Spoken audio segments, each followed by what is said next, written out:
Dear students, अपने previous video में हमने ल्यूब्रिकेंट और फंक्शंस ऑफ ल्यूब्रिकेंट स्टडी किए थे। आज के वीडियो में हम देखेंगे lubrication and mechanism of lubrication.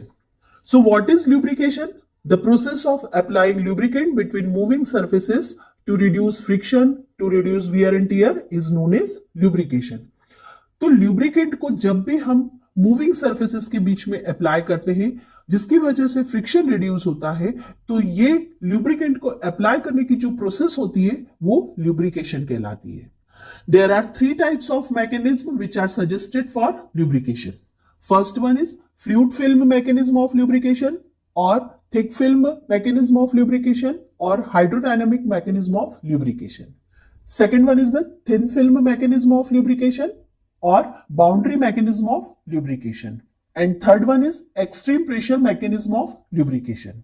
तो आज के वीडियो में हम डिस्कस करेंगे thin film mechanism of lubrication और बाउंड्री ल्यूब्रिकेशन। अब इसके नाम से ही हमें समझ में आ रहा है this is thin film mechanism of lubrication, so we apply a thin film of lubricant between two moving surfaces. और इस ल्यूब्रिकेंट की थिन फिल्म की थिकनेस कितनी होगी? इसकी थिकनेस उतनी ही होगी जितनी किसी भी इरेगुलर सरफेसेस में पीक की हाइट होगी, क्योंकि जब भी हम ल्यूब्रिकेंट की लेयर अप्लाई करते हैं सरफेसेस के बीच में, ये इरेगुलरिटीज को फिल अप कर देती है। तो यहां पर हम एक थिन फिल्म अप्लाई करेंगे, तो जैसे सपोज ये वाली जो है पीक है सरफेस में, तो यहां तक ल्यूब्रिकेंट की लेयर फिल अप हो जाएगी।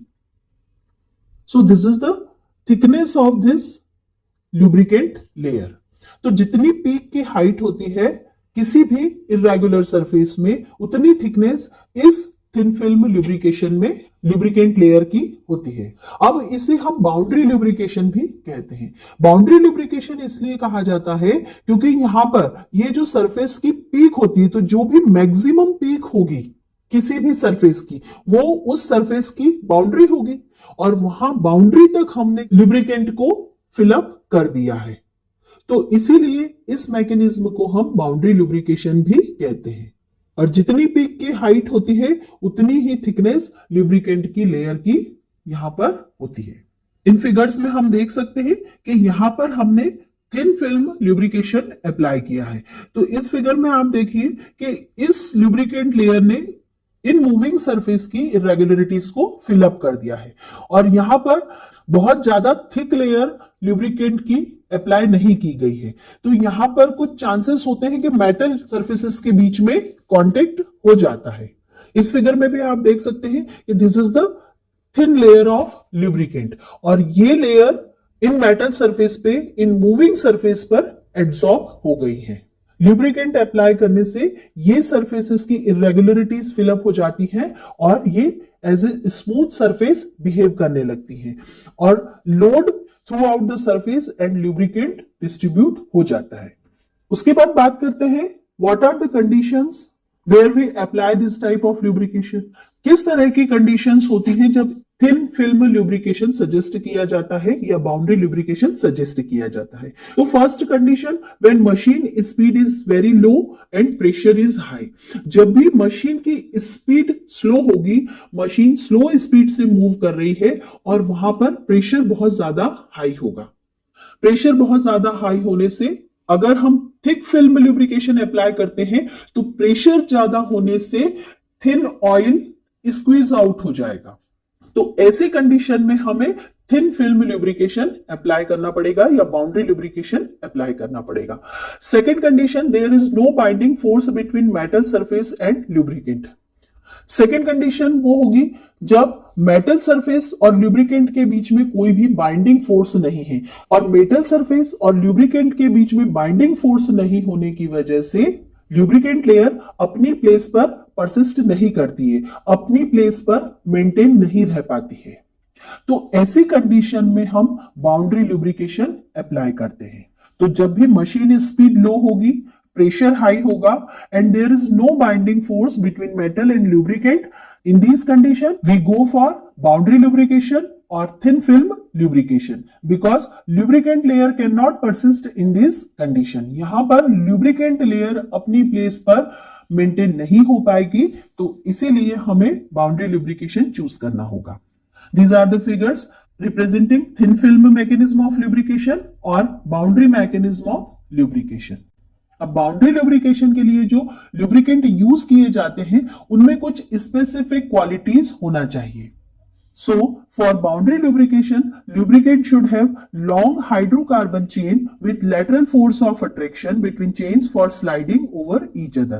तो जो भी lubricant boundary lubrication के लिए यूज किए जाएंगे उनमें long hydrocarbon chains होना चाहिए। जैसे ये एक हाइड्रोकार्बन चेन है, ये दूसरी है, ये तीसरी है। इसके साथ यहां पर इन चेन के बीच में लेटरल फोर्स ऑफ अट्रैक्शन होना चाहिए, वीक फोर्स ऑफ अट्रैक्शन होना चाहिए। इन हाइड्रोकार्बन चेन्स के बीच में कोवेलेंट बॉन्डिंग नहीं होना चाहिए। यहां पर अगर weak force of attraction in chains के बीच में होगा तो ये लेयर्स इजीली एक दूसरे पर स्लाइड कर सकती है। लेकिन वहीं अगर इन हाइड्रोकार्बन चेन के बीच में कोवेलेंट बॉन्ड फॉर्मेशन अगर होगा तो ये इजीली मूव नहीं होंगी, तो ये hydrocarbon as a lubricant behave नहीं कर पाएगा। तो यहां पर हमें ऐसा लुब्रिकेंट चाहिए जिनमें लॉन्ग हाइड्रोकार्बन चेन हो और इन चेन्स के बीच में वीक फोर्स ऑफ अट्रैक्शन हो, जिससे ये हाइड्रोकार्बन चेन्स इजीली एक दूसरे पर स्लाइड कर पाए और एज ए लुब्रिकेंट बिहेव कर पाए। दूसरा, जो भी लुब्रिकेंट यहां पर यूज किया जाएगा, it should have some polar groups. उसमें कुछ पोलर ग्रुप्स होना चाहिए।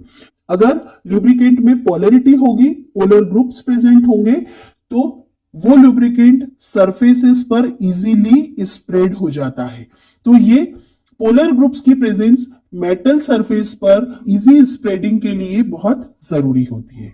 तो सेकेंड कंडीशन होगी presence of polar groups to promote spreading over surfaces. Now next is presence of active functional group is essential for the lubricant which are used for boundary lubrication.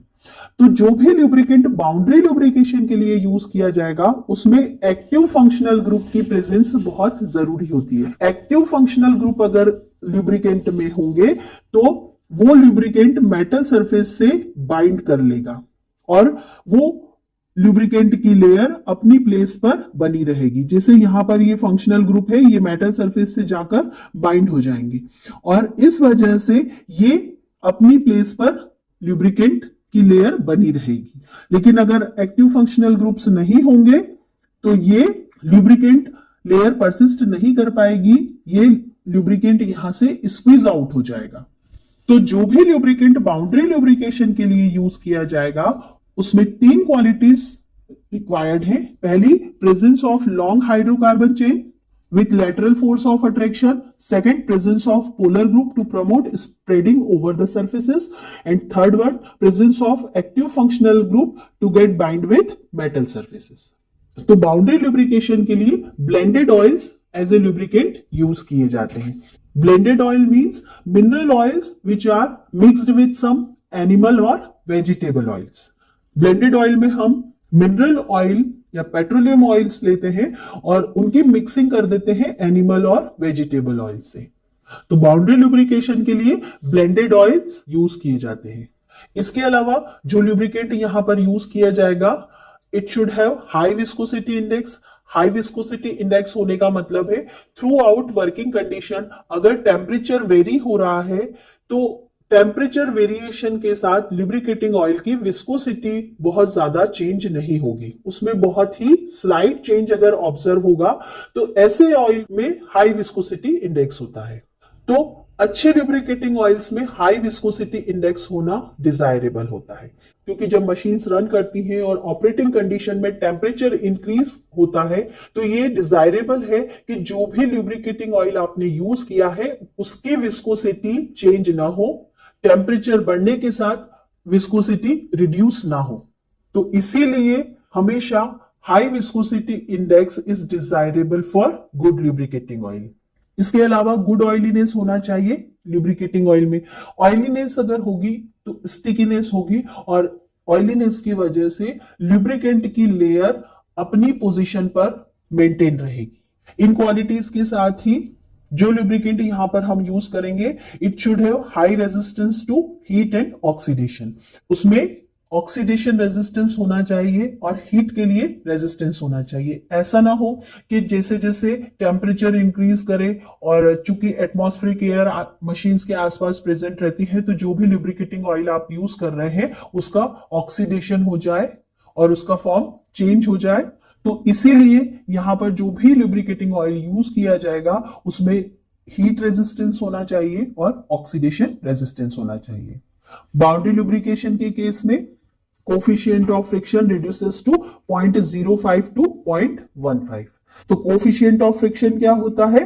Force applied to cause motion upon applied load. तो boundary lubrication के case में coefficient of friction 0.05 to 0.15 तक reduce हो जाता है।